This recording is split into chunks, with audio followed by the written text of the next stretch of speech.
Bonsoir, bonsoir tout le monde. C'est encore moi, le pasteur Chris. Je viens vers vous juste avec ces petits messages pour vous interpeller sur quelque chose que j'ai remarqué. Actuellement, le monde entier est en train de faire face à un ennemi invisible dont les conséquences sont visibles. Ces conséquences sont telles que vous l'avez tous remarqué: les confinements, la contamination et la mort. Les gens croient tellement à cet ennemi que tout le monde essaie de se mettre à l'abri. On applique les précautions et on est tous confinés. Aujourd'hui, le monde entier parle du confinement, de se mettre à l'abri face au coronavirus. Mais le contraste est que depuis les temps anciens, depuis les commencements, nous avons eu toujours affaire aussi à un Dieu invisible et dont les œuvres sont visibles. L'univers tout entier, le ciel et la terre que nous voyons, la mer, les montagnes. Celui qui l'a créé, il est invisible, mais ses œuvres sont visibles. Mais c'est triste de remarquer que très peu de gens croient en lui, mais beaucoup croient quand même à cet ennemi invisible qui est apparu à peine,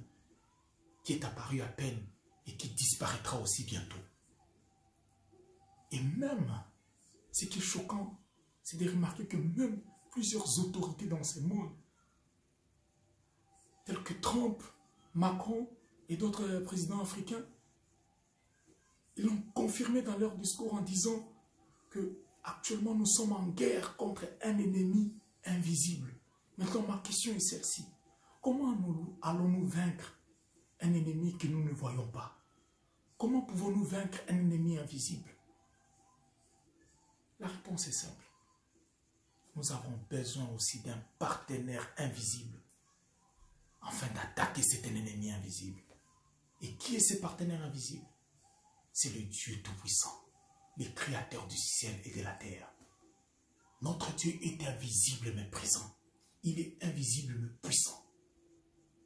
Il est celui qui agit dans l'invisibilité. Son savoir-faire est sans limite. Il a la parole de la création. Il est celui qui dit un mot et la chose s'accomplit. Bien-aimé, un seul mot de sa bouche suffit pour mettre fin à cette pandémie. Nous pouvons compter sur lui. Il a dit: invoque-moi dans la détresse, je te délivrerai et tu me loueras.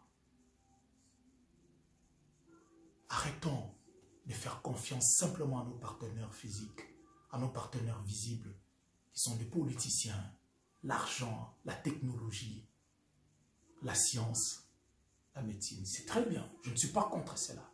Mais sachons, n'oublions pas, les médecins soignent et c'est l'Éternel qui guérit. Et il est écrit: avec Dieu, nous ferons des exploits et il écrasera nos ennemis. Que Dieu vous bénisse.